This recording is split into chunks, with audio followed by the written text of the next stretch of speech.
Пожалуйста, вашу Библию, Евангелие от Марка. 8 глава, Евангелие от Марка. Будем читать с 14 по 21 стихи. Какой у нас месяц, кто знает? Какой? Месяц разумения. Поэтому хочу, чтобы мы читали 8 глава Марка, с 14 по 21 стихи. И забили они взять хлебов. И кроме одного хлеба не имели ничего с собою в лодке. Он же наказывал им, как бы упрекал их, или как сказал им: смотрите, берегитесь закваски фарисейской и закваски Иродовой. А они, рассуждая между собой, говорили: это потому что хлебов не имеем. И поняв это, Иисус говорит им: что рассуждаете, что не имеете хлебов? Все еще не понимаете и не разумеете. Еще не ограбившие сердце ваше. Глаза имея, не видите, и уши имея, не слышите и не помните. Когда 5 хлебов я преломил для 5000, сколько вы набрали полный корзин остатков? Они сказали ему 12.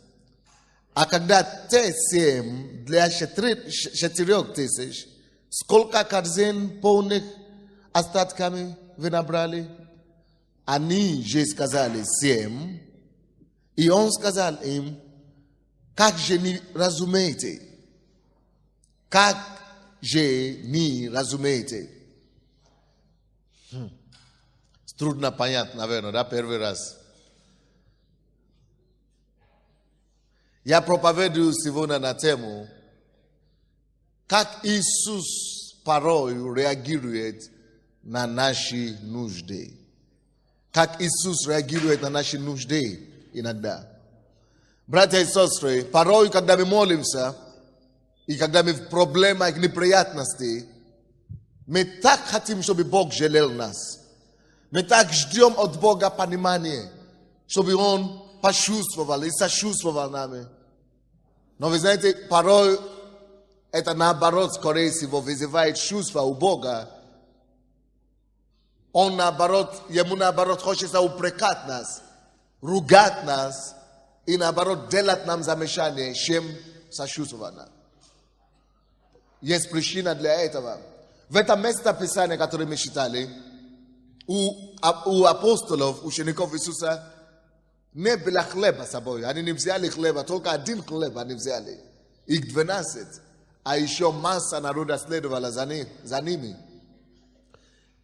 И они были очень беспокойны этой проблемой. В то время, когда Иисус Христос учил их о закваске фарисеи и Иродовы, чтобы они были осторожны, но потому что фарисеи и Ироды, они лицемеры, Иисус учит их совсем другую тему. Именно эту тему Иисус учит их. О закваске, о отношении, о характере фарисеев, чтобы они не были как фарисеи. И он использовал там слово закваска. В это время, пока Иисус учил своих учеников, ученики вообще не понимали, о чем Он говорил. Это похоже на нас. Проповедник проповедует, а мы в своем мире переживаем о своих проблемах. В то время ученики переживали совсем о другом проблеме. Вы знаете, о чем они переживали? Они переживали о хлебе. Иисус учит серьезные вещи, серьезные откровения. А ученики спорят между собой и говорят: видишь, у нас только один кусок мы взяли, хлеб. Почему мы не взяли побольше? Где же нам теперь взять деньги, чтобы купить столько, сколько хватит всем нам? И когда Иисус даже учит их о закваске фарисеев, они говорят: видишь, даже сам Иисус уже обвиняет нас. Иисус уже обвиняет нас о закваске, потому что мы не взяли хлебов с собой. Вообще Иисус не думал в это время об хлебе, вообще. Иисус вообще в то время не думал о материальном, абсолютно. Иисус говорил о совсем другой вещи. Но они все, что Иисус говорил, перекладывали на свою нужду. То есть Иисус говорил о закваске фарисеи, а они только свои нужды видят. Мы не взяли хлеб с собой, откуда нам взять деньги, чтобы закупать хлеба, а что сейчас будет, где мы будем кушать. И когда Иисус учит, они говорят, вот, это Он уже обвиняет нас, потому что мы не взяли хлеб. Это, наверное, потому что, то есть, они уже полагают то, что Иисус учит на свою проблему. Это так и бывает в церкви. Иногда я так учу вот так. Бывает некоторое время, когда ко мне подходят из членов церкви и говорят, пастор, почему вы рассказали о моей проблеме всей церкви? А я в это время вообще не думал, что... Вообще-то, чтобы вы знали, когда я здесь на сцене, ни о ком не помню, абсолютно. Мне не до этого. Когда я здесь на сцене, я настроен на другом. Вообще, я в другом мире. И кто-то говорит, это вы рассказываете обо мне всем людям. Я даже не помню, что вы существуете в это время вообще. Я рассказываю то, что Бог мне ложит на сердце. И не один раз у меня такие ситуации были. То же самое с Иисусом. Каждый Иисус говорил им о другом, о серьезном деле.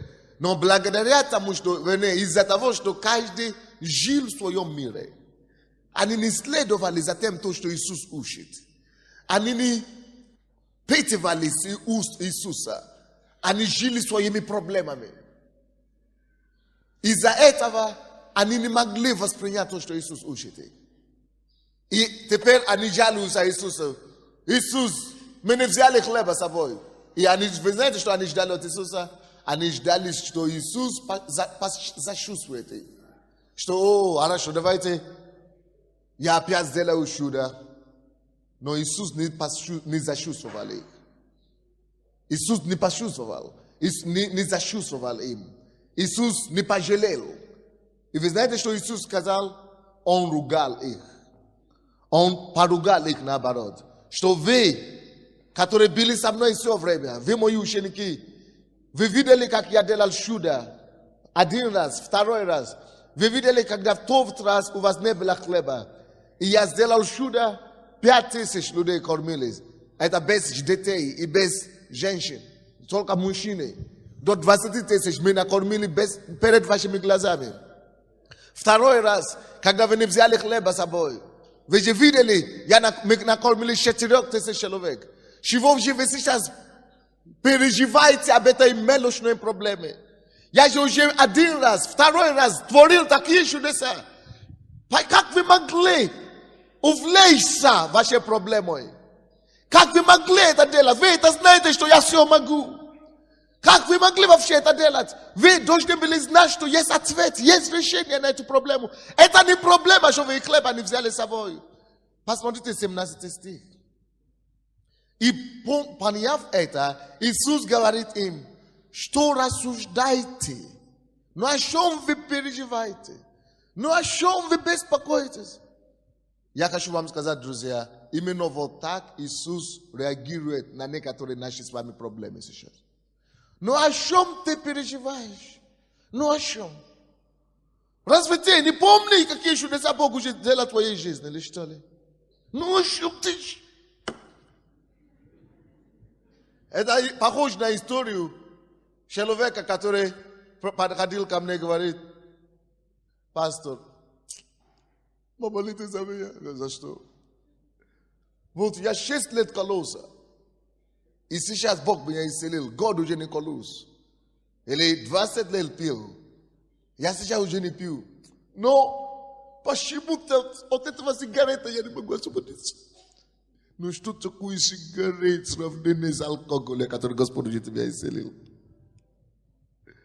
Ну что такое сигарет сравнение с наркотиком, который Господь уже тебя освободил? Я им говорю, а вы знаете, почему вы не можете освободиться от сигарета? Они говорят, почему? Не потому что Бог не способен освободить вас. Бог всегда способен. Он-то тебя освободил от алкоголя и от этого наркотика. Вот. Ты не можешь освободиться от курения только потому, что ты не хочешь.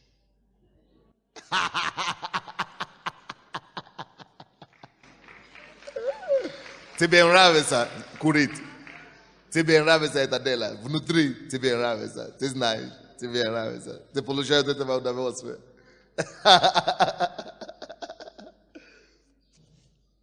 Но почему Бог мог тебя освободить от этого алкоголя и наркотиков? Потому что ты действительно хотел освободиться.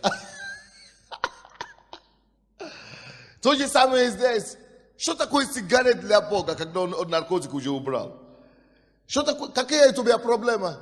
Ну что за проблема, ерунду, сравнение с тем, что Бог уже для тебя сделал? Бог не бессилен. Бог не может быть бессильным никогда. Бог силен совершить все. И тем более, посмотрите, представьте себе такую ситуацию, как учеников. 2 раза, действительно, Иисуса было очень обидно. 17 стих он говорит, о чем вы переживаете, И говорит им, что, потому что вы не имеете хлеба. Слушайте, 17 стих дальше говорит, вы что, все еще не понимаете? Вот как Иисус говорит, разговаривает. Иисус очень строгий был. Очень строгим был. Что вы еще не понимаете, до вас не дошло. Что, не разумеете? Потому что ваше сердце ожесточило ваше сердце. Не разумеете. Иисус говорит, 18 стих, 19 стих. Когда те 5 хлебов я преломил и 5000 накормил. Вы что, вас не было там или что ли? Говорили, били. Когда я 4000 накормил 2 хлебами, а 7 хлебами вы били там? Видели? Что вы теперь уже переживаете-то? Мы такие же, друзья. Мы такие же. И часто, когда мы молимся Богу, мы думаем, что мы вызовем сейчас Его сочувствие, Его сострадание. Вот Он сейчас пожалеет нас. А в это время Он расстраивается. Он говорит, дилетанты какие, что за ученики какие у меня есть? Что за дети такие? Я столько чудес творю, сколько знамений показываю им каждый раз на служении здесь. Сколько свидетельств они слушают и не могут мне верить. Иисус говорит нам, какая причина этой проблемы. Иисус говорит, вы не можете верить, вы продолжаете просить мне, чтобы я делал какие-то чудеса, потому что у вас нет разумения. 21 стих. Посмотрите, что там написано. Бог видит здесь проблему именно в разумении. Он сказал им, как же не разумеете? 17 стих также. Он говорит, все еще не понимаете?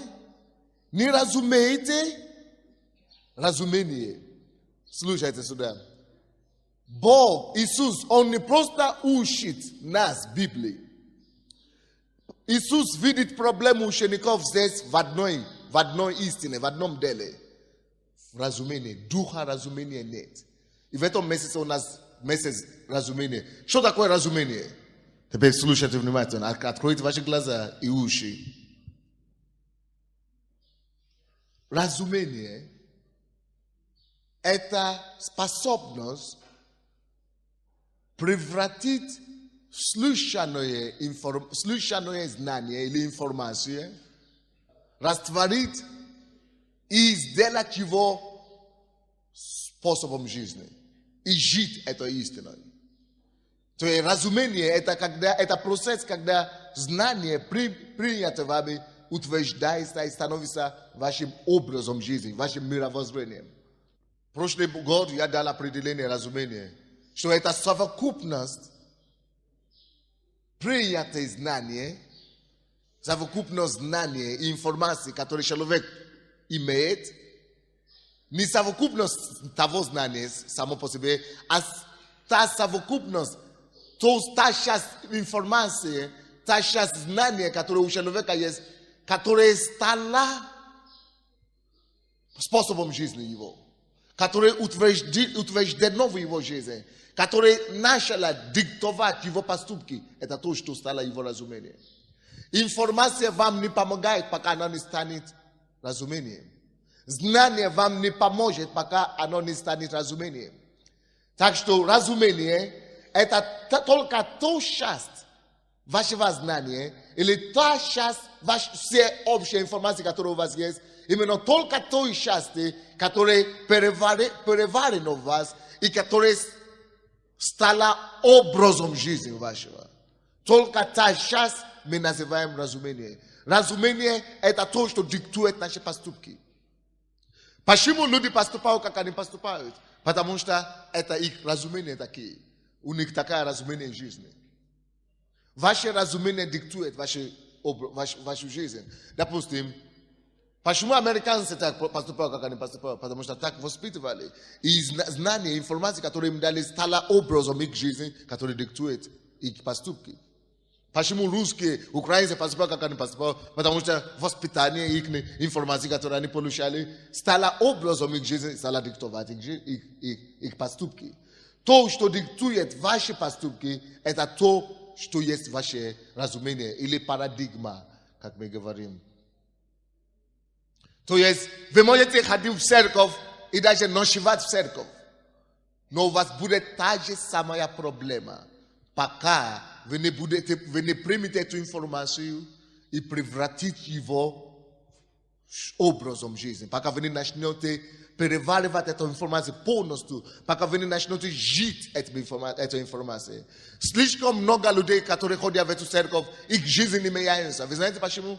Они все знают в голове, но это все на уровне знания. Это никогда не стало разумением. Есть ли здесь Света, который бизнесменка, который на рынке работает? Или кто-нибудь есть из домашней группы Алены, который кедра на Ливане? Есть ли кто-нибудь такой? У них хороший пример. Это ветка моей жены. Они делали такие вещи. Они приняли решение для себя, что каждую неделю они будут слушать, по-моему, 5 или 6 кассет и конспектировать. И буду читать хотя бы одну книгу каждую неделю и конспектировать. Слушайте, они это делали пару месяцев. И это Света мне подошла и говорила, то, что я поняла и получила за месяц, я уже 4 года хожу в церковь, мне стало противно за себя. И вроде бы я нормально, но я ничего не... Я теперь поняла, почему я ничего не получалось. Потому что вроде бы я все знаю, я не пропускаю служение, я служу, но я просто сам обманывал себя, я думал, что я знаю. Но на самом деле я не знаю эти вещи. Потому что эта истина не стала образом жизни, и они не живут этими истинами. Одна из них, когда она начала, она говорила, когда я конспектировала книгу «Дар пастора», и начала слушать кассеты, 6 кассет в месяц, в неделю, и конспектировать, говорит, причем слушать все подряд. Пасторские семинары, пасторские школы. Он говорит, я слушал пасторскую школу, и я получаю откровение для бизнеса моего. Я слышу бизнес-школу, я получаю откровение для личной жизни. Он говорит, я начал все закупать. Они начали все закупать. Целый 2000 год, 99 год. И просто все слушать. И они говорят, когда ты начинаешь вот так делать, он говорит, куда-то подевались искушения. Или какие-то нечистые мысли в голове. То никогда, то есть жизненная энергия какая-то наполняет полностью все время. Потому что даже в машине или в автобусе слушают кассеты и так далее. Короче, за это время, за 3 месяца, они начали свой бизнес. И Бог, потому что они знают. Никто не может поняться выше того, что он знает. Вы знаете, кто-то мне говорит свидетельство недавно, что потому что они вот так поступают, слушают это слово, и 3 месяца только всего лишь они это практикуют, по-моему, и слушают результат. Они говорят, в этом нашем бизнесе за $1 вложенный $1 Бог благословляет нас $50. Просто благодаря проникновением слова. За 1 вложенный гривну они получают 50 гривен. А какую работу они делают? Ну, прачечные, готовить на дому. Ну, простой ремонт. И Бог уже дал им где-то 5 направлений бизнеса сразу. За пару месяцев. Что они делают? Они взяли истину. Вы познаете истину, и истина? Но познание истины, это не то, что... Но знать истину, это не то, что помогает нам. То, что помогает нам, это когда эта истина станет чем? Разумением. Допустим, если ты знаешь, что нужно чистить зубы каждый день, и ты не чистишь зубы. Через неделю, что будет происходить с тобой вон? Правильно? Будет очень плохо пахнет. То, что ты знаешь, что нужно чистить зубы, мало того, что ты знаешь. Но если ты это не практикуешь, это значит, это знание не стало разумением. А наоборот, другой человек, который чистит зубы каждое утро и не может даже идти на улицу, если не почистит зубы, вы знаете, что у него есть? У него есть не только знание, у него есть разумение. Это уже стало автоматом, это уже стало разумением. Вот, то, что становится автоматом твоей жизни, то, что ты уже делаешь, это то, что уже стало твоим откровением. Вы понимаете меня? Разумение. Разумение, слушайте сюда. Любую проповедь, какую вы слышали в этой церкви или где-нибудь, если это не станет и не начнет войти автоматически в действие вашей жизни, это то же самое, что вы еще не слышали эту проповедь. Вы еще просто не слышали проповедь. Вы можете ходить в эту церковь целый год, и это то же самое, что вы не ходили вообще.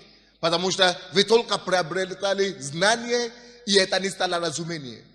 Не стоит слушать вообще проповедь или слово, если ты не будешь работать над собой, чтобы это знание стало разумением.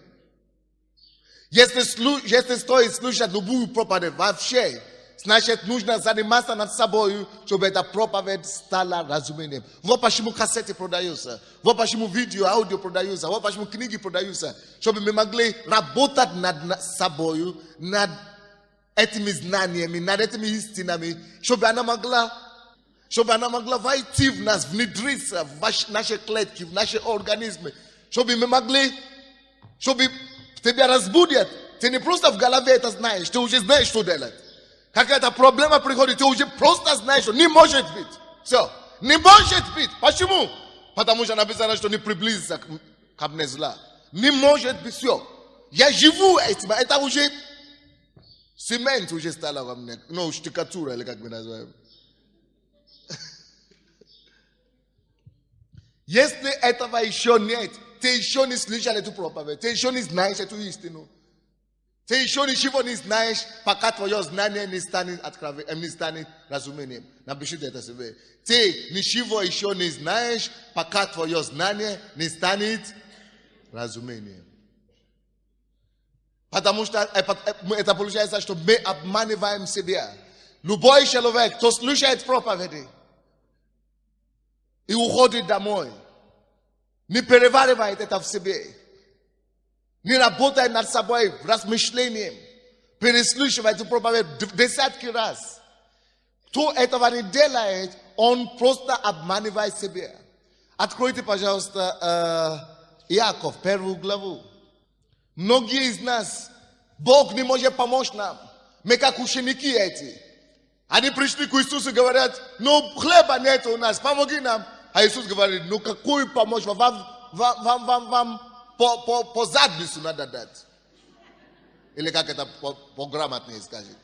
По культурнее наоборот. Шлопать надо.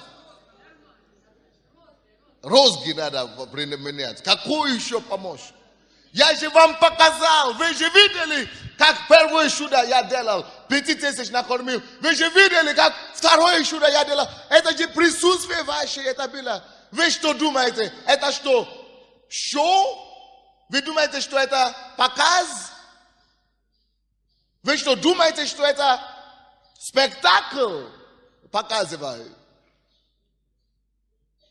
Все чудо, слушайте сюда, которым Иисус позволяет нам пережить, или позволяет нам слушать, или позволяет нам свидетельствовать, то есть быть свидетелем, или которые мы читаем в Библии, слушайте внимательно.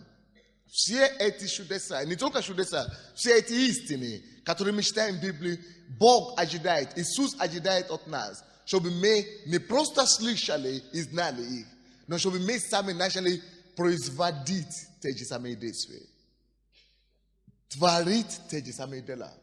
В этой данной ситуации Иисус не хотел, чтобы его ученики молились. Вы знаете, что он хотел? Он хотел, чтобы они сами затворили себе хлеб. Потому что дважды он уже им показал, как творить хлеб.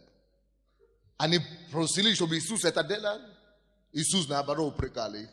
Почему? Потому что вы уже столько видели, что это уже должно быть у вас разумение. А если бы это стало разумение, как бы это показалось, как бы мы это видели, в чем бы это проявилось?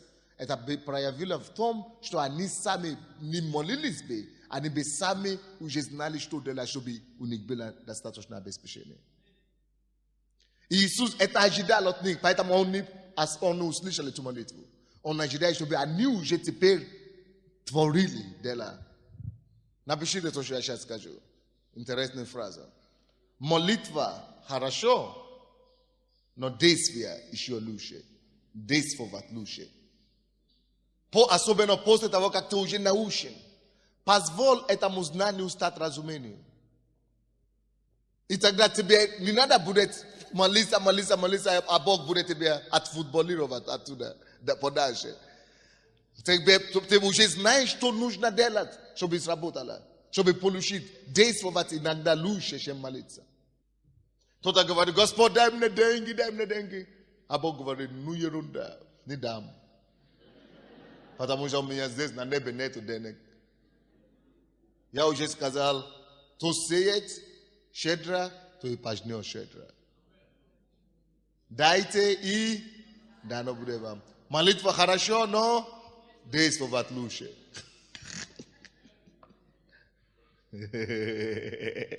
Господь, только один хлеб мы взяли. О, помоги нам. Нет, я уже вам помогал 2 раза. Я уже вам показал, как это делать 2 раза. Теперь вы это делаете. Молиться хорошо, но действовать лучше. Но никто никогда в духовных вещах, Божьих вещах не сможет действовать, пока его знание не станет чем? Разумением. Поэтому то, что эти ребята делали в домашней группе Алёны, есть такая, ее так зовут, я хочу рекомендовать это всем членам церкви. Поставьте себе задачу. Даже я сам так делаю. Я должен каждый день я какую-то книгу читаю. Каждую неделю я читаю какую-то книгу. Я слушаю проповеди постоянно. Потому что я знаю, что если я не буду обновлять свои внутренности, я пропаду сам даже как пастор. Надо приобретать разумение постоянно. Я рекомендую каждому лидеру, чтобы вы поставили это как программу, обязательную программу для всей вашей домашней группы. Чтобы каждый начал конспектировать, потому что когда ты слышишь, еще и конспектируешь, доходит быстрее, чем когда ты просто слышишь один раз. Причем столько людей мне потом начали говорить, что пастор, вроде бы мы слышали эту проповедь, но когда мы начали слушать 2-й раз, 3-й раз кассету, 4-й раз, мы начинаем понимать, что слушать, мы ничего не слышали. Мы только сидели в зале, все. Только сидели в зале и все. А это же тебе не поможет, когда проблема приходит. То, что тебе поможет решать твои проблемы, когда уже жизненные обстоятельства приходят, это не то, что ты был в зале, когда была прочитана проповедь. Или то, что ты конспектировал его. Не это поможет тебе, а настолько это знание стало разумением. Поэтому Иисус упрекал учеников. Он не был доволен, он говорит, вы что, вы вообще, чего вы за меня ходите тогда, если вы такие неразумные? Вы же не понимаете, вы же не разумеете, у вас нет разумения. Иисус понял, что проблема этих его учеников в том, что они получают знания, они видят все, радуются, но они не занимались над собой, чтобы все, что они видят, чтобы для них это стало чего? Разумением. Ты еще ничего не знаешь, пока это знание не станет разумением. Скажите это кому-то. Ты еще ничего не знаешь, пока твое знание не станет разумением. Даже Иисус сам так и поступает. Евангелие от Иоанна, 5 глава, 19-20 стихи. Истинно, истинно говорю вам, сын ничего не может делать сам от себя, если не увидит Отца творящим. Ибо то, что он делает, то и сын подобным образом делает. Посмотрите, то, что говорит. То, что Иисус, сын, видит Отца творящего, то же самое творит сын. Таким же образом, как он видит Отца творящего. Это значит, прежде чем Иисус мог воспроизводить того, то, что он видел у Отца, нужно было, чтобы у него самого было не просто знание, а что? Даже Иисус, причина, почему Иисус мог делать эти чудеса, которые он делает. Причина, почему Иисус мог повторять то, что Бог делает. Это только потому, что Иисус не просто учит, не только слышит. Иисус слышит, видит, изучает, переваривает. Алло? Там люди, которые выходят из зала там. Алло? Стоп. Кого вы носите? Проблема, да? Положите руку на него, я помолюсь за него. Все, церковь, положите руку на этого человека. Я не знаю, что там, но я вижу, что кого-то носят. Именем Иисуса.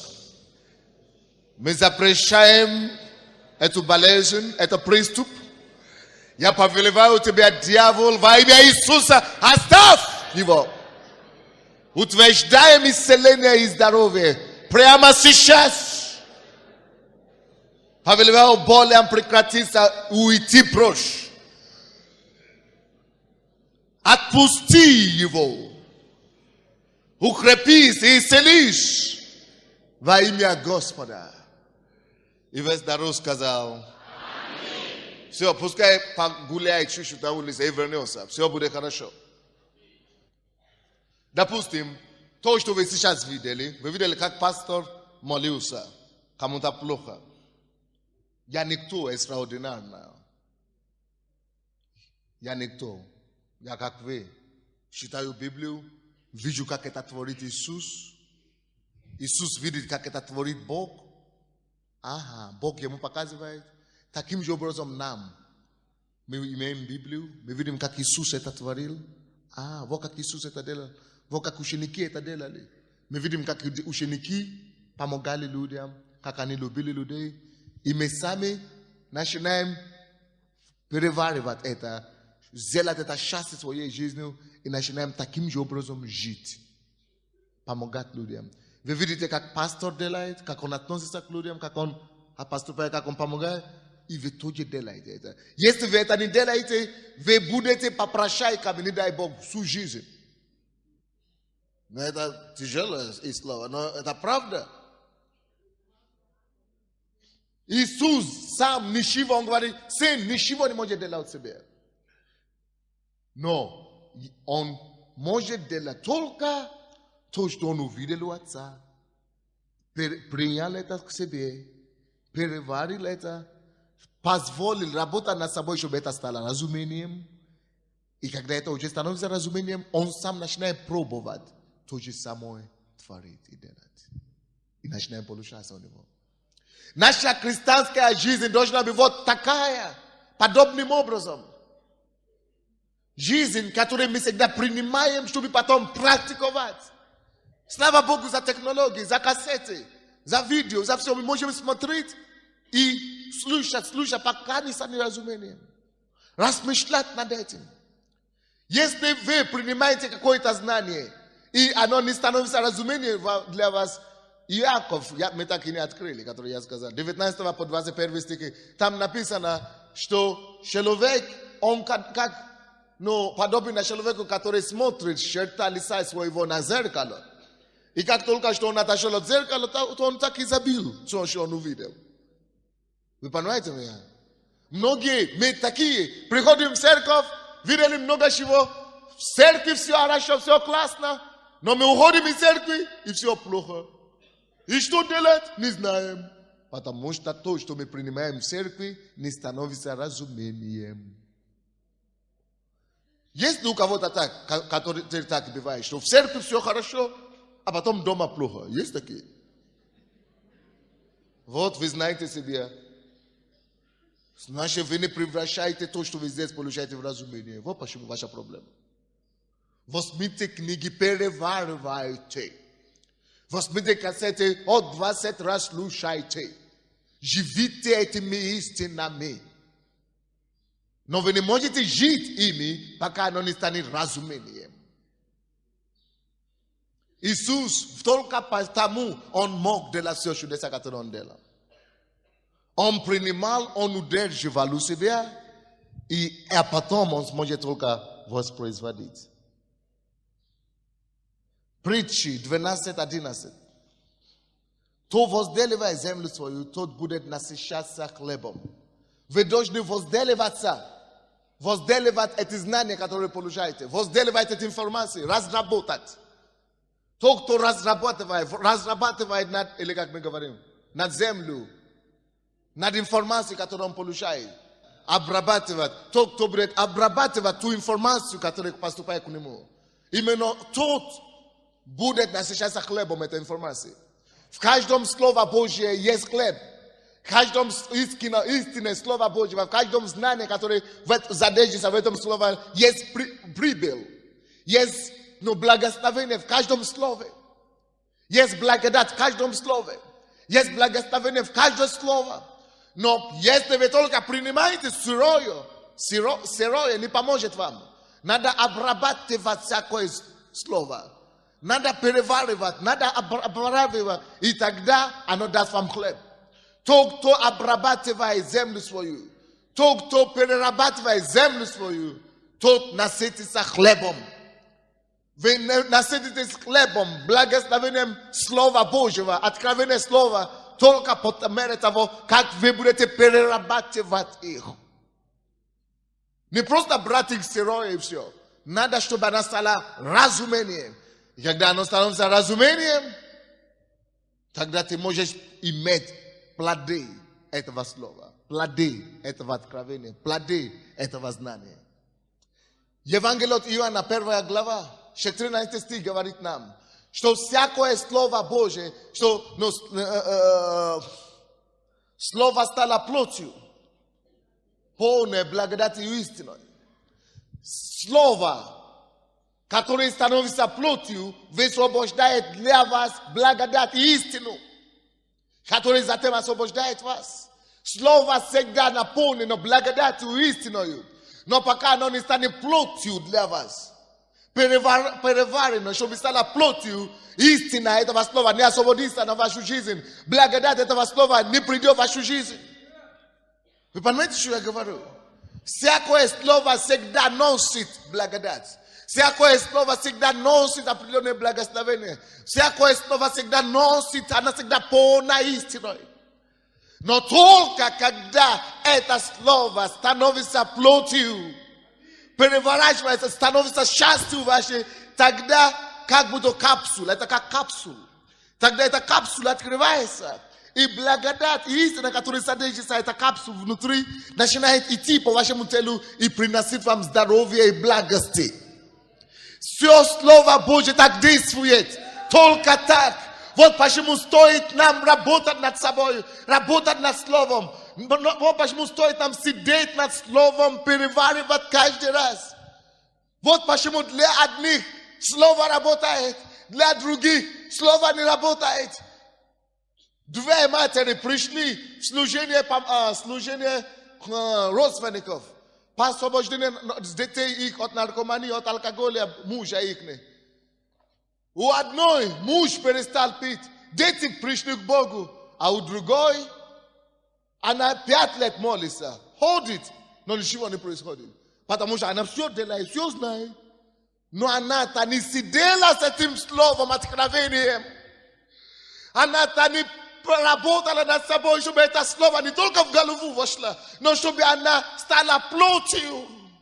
Потому что всякий раз, когда слово становится плотью, благодать и истина, которая слово содержится в себе, высвободится и обязательно принесет желаемый результат. Вот где наша беда, друзья. Мы привыкли быть поверхностными верующими. И из-за того, что мы поверхностно берем слово, это слово не приносит, не высвобождает пользу нам. Вот почему Иисус здесь разозлился на своих учеников. Он говорит, вы уже должны были сейчас сами творить эти чудеса все. Вы уже сами должны быть в состоянии производить хлеба. Вы это видели, как я это делал перед вами. Я не делаю вам шоу. Я вам не делаю спектакль. Я хочу, чтобы вы видели и научились самому творить то же самое. Не пастор Сандей герой. Нет. Если вы будете делать как пастор Сандей, читайте Библию и практикуйте. Мы все можем освободить Украину. Если скольким людям мы можем помочь на Украине, если мы начнем делать, практиковать то, что пастор Сандей здесь учит. Каждый из нас спасет еще 10 тысяч, еще 5 тысяч. Знаете, страна наша станет христианской. Иисус говорит, любовь, ну, первая заповедь, допустим, возлюби Господа Бога твоего, да? И возлюби ближнего твоего. Но теперь послушайте. Я был верующим 4 года, я так и не понял, как любить ближнего. Я сам не понял, что такое любовь. Однажды мысль какую-то интересная пришла ко мне. Открой 13 главу. Но я-то знал, что 13 глава там есть. Это глава любви называется. 13 глава Коринфянам, 1 Коринфянам. И когда я там читал, я говорю, боже мой, никто не может это никогда исполнить. Это я так думал сначала. Я думал, это никогда не получится. Никто не исполнит. Но я так хотел, понять. И я говорю, Господь, что мне делать? Он говорит, изучай, вот, когда ты сможешь, когда ты приведешь свою жизнь в порядок, в соответствии с этой главой, когда ты сможешь сказать, что ты любишь или не любишь. Я 2 месяца, послушайте меня, 2 месяца открывал каждый день эту главу. Я не уходил никуда больше. Там написано, любовь не раздражается. Я говорю, еще у меня столько раздражения. И я сижу и говорю, Господи. И я каждый день стоял на этом слове, только любовь не раздражается. И думаю, представляю себе все ситуации. А если кто-то меня побьет? А если кто-то меня украдет что-то? Еще раздражу или нет? Да, значит, я еще думаю об этом, размышляю об этом, целый день. Потом момент какой-то приходит, это снова просто как будто какая-то операция происходит во мне, перелома какая-то. Я получаю какую-то сверхъестественную благодать, и я просто знаю, что я теперь не могу уже раздражаться. Я просто это чувствую, я больше не могу. Это благодать и истина, которая это слово содержит в себе. Потому что я размышляю и работаю над собой, она была высвобождена во мне. И раздражение навсегда умерла. Гнев и все это такое. Слово это сильно.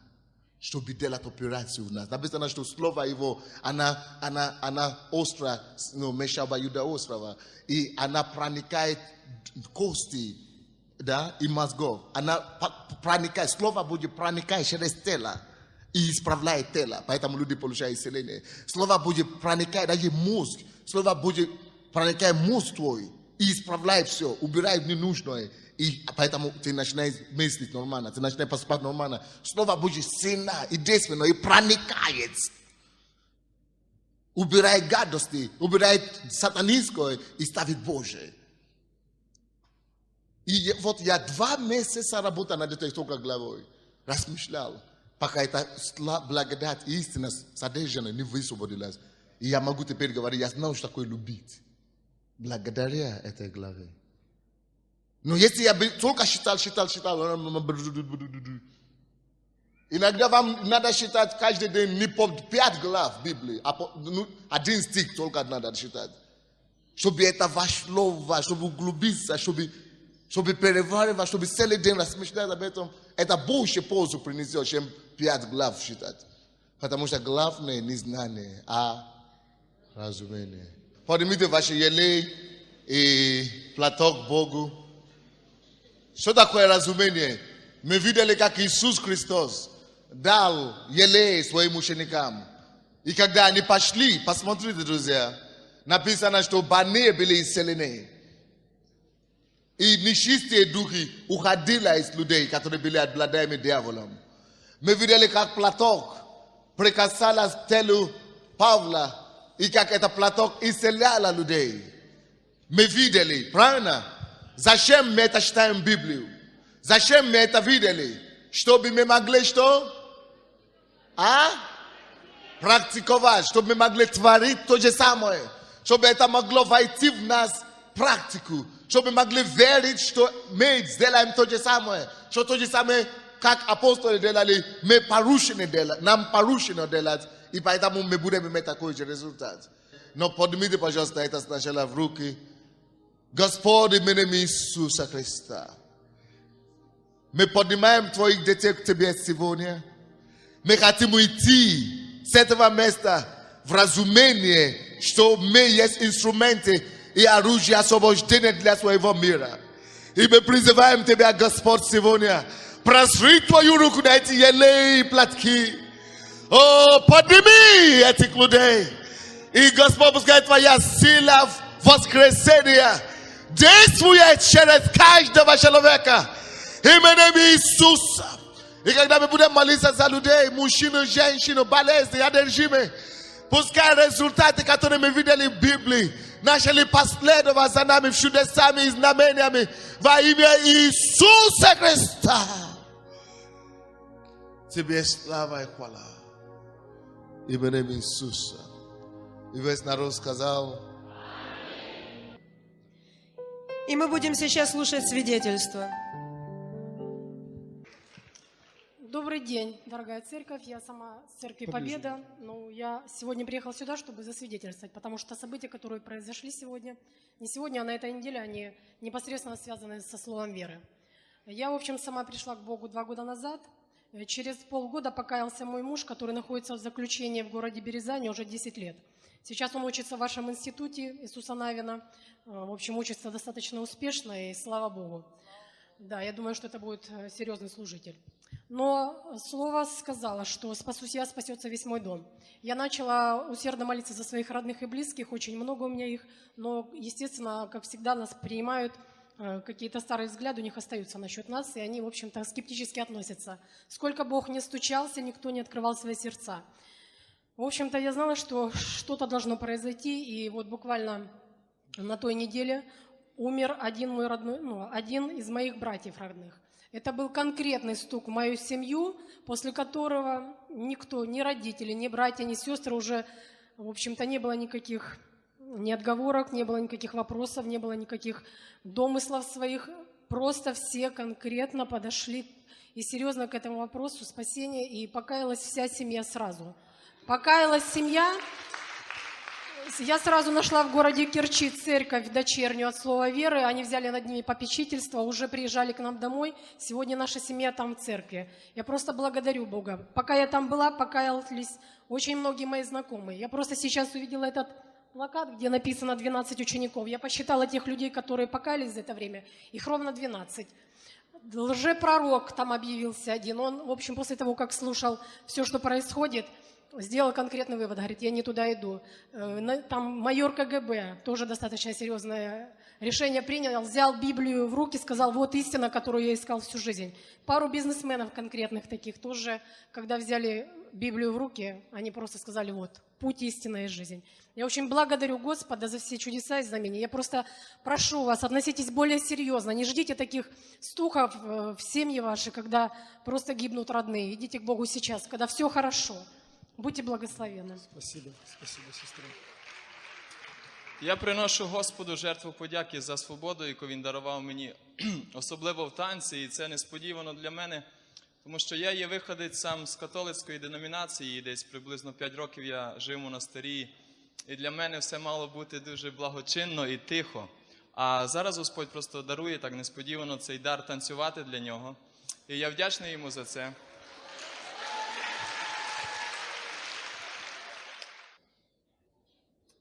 Будьте благословенны. Я хочу в подтверждение той проповеди, которая была сегодня, сказать свое свидетельство. Значит, я слушала лидерскую школу вторую пастора, где он учил о том, что все, что мы видим, какую мы видим нужду, то может быть нашим призванием. И я смотрела, как люди, которые без определенного места жительства, как они моются в лужах, и я знала уже, что им нужен душ. Я смотрела на их раны, и я видела, что им не только их надо кормить, им надо еще помогать, давать медицинскую помощь. И вот так вот нужда за нуждой, и у меня вырос такая мечта, видение такое, центр христианского служения. Вот. І, ну, знаєте, я така щира українка, а у нас у українців дядько там десь у Канаді багатий, то я тоже так думала, что, ну, какой-нибудь добрый, богатый американец приедет, и он вот сделает такой центр благотворительный.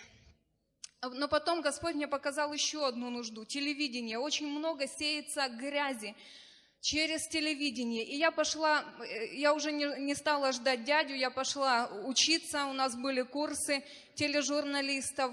Я мечтала создать канал у нас в городе Бровары, христианский. И когда я пришла со всем своим видением, со всеми своими программами, со всем тем, что Бог мне дал, к нашему городскому руководству, мне сказали, это все интересно, это все прекрасно, 20 тысяч гривен и канал у вас есть. Я пришла к Богу. Говорю, Господь, я мама 2 детей. В декретном отпуске, ребенку 3 лет не было. Папа, когда я пришла в церковь, папа нас оставил. Какие 20 тысяч? Ну вот ты мне это показал, дай мне 20 тысяч. А Бог говорит, я тебе уже все дал. Я тебе дал дар, который обеспечит твое служение. И вы знаете, у меня было такое хобби, действительно, это был дар от Бога. Я своим детям рассказывала христианские сказки. Вот. И я когда поняла о том, что надо делать эти сказки, надо издавать эти книги, и это детское издательство, оно будет обеспечивать все, и центр христианский, и телевидение, и много другого, что показал мне Бог. Я целый год ходила по всем издательствам, и я показывала свои сказки, я показывала свои стихи, а мне везде говорили, нет, это не надо, это неинтересно, это не прибыльно, в нашей стороне это не пойдет. Но в это время я читала книги пастора, я слушала его кассеты. И очень прекрасное, то, что меня поддержало, это кассета «Живи по невидимому» и «Сокрытые сокровища». Они меня очень воодушевляли. Они говорили о том, что не смотри ни на что, живи тем видением, которое Бог дал тебе. И вы знаете, только в апреле месяце Бог сверхъестественно свел меня с человеком, создателем, который посмотрел, сказал: да, это дорого, да, это очень дорого, но я тебе сделаю и на выплату, я не возьму с тебя наперед денег. По реализации будешь отдавать мне деньги. И вы знаете, это первый плод. Вот эта вот книжечка «Їжачок хоробре сердце» – это первая сказка, которая, я верю, она принесет детям благословение, и она есть как первый камешек в этого центра, христианского центра. И я хочу еще пару свидетельств сказать о том, что, значит, эту сказку я рассказала ребенку, когда ему было 2 года. Вот когда ему 3 года, он взял эту книжку, посмотрел и сказал: мама, а знаєш, а я як цей їжачок. А чому? А я боявся темноти, а тепер, каже, не боюся. А чому, синочок, ти не боїшся? А тому, що Бог мені дав хоробре серце. Видите, как дети быстрее воспринимают, чем взрослые. Разумение тут же пришло в его жизнь. Да. Знание стало образом жизни. И я хочу, вы знаете, мое материальное положение с тех пор, пока что не изменилось. Это пока. Я верю, что у Бога есть источники благословения.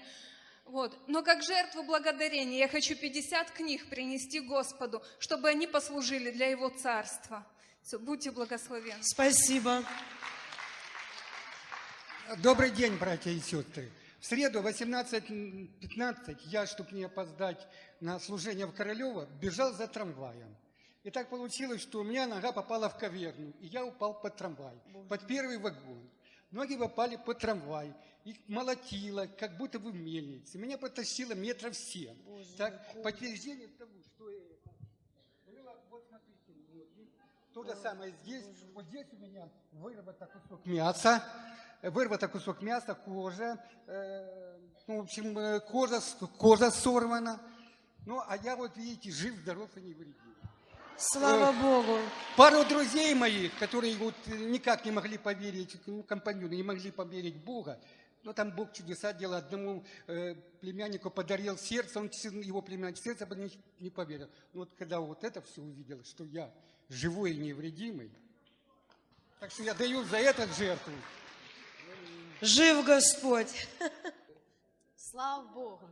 Я хотела кратко засвидетельствовать о своей жизни. Знаете, когда я еще к Богу не пришла, я никому не надо, была. Я, как сказать, была потерянным ребенком. Я даже маме своей не нужна была. И я ходила, меня довели до такого, я уже курила. Я ходила уже и гуляла, никто не знал этого. И просто у меня такое раздражение было. Я хотела покончить с собой. Я никому не надо была нужна. Вокруг меня была очень пустота. Я никого не видела. А когда пришла к Богу, то все изменилось. Но еще до церкви, я еще верующей не была. Бог меня так спас. Я ехала с базара на велосипеде. У меня тормозов там не было. Я еду, а там как с горки. И машина летит со скоростью. Я ехала, смотрю, вроде бы нету. Но тут машина вылетает, и я в эту машину. И у меня колесо там 8 стало. И Бог меня от этого просто уберег. Я упала как-то. У меня только был небольшой отшиб правой ноги, а так я была цела и невредима. И это мне сказали, что я врезалась в правая рука президента Украины. Я удивилась этому. И, самое главное, что я осталась жива.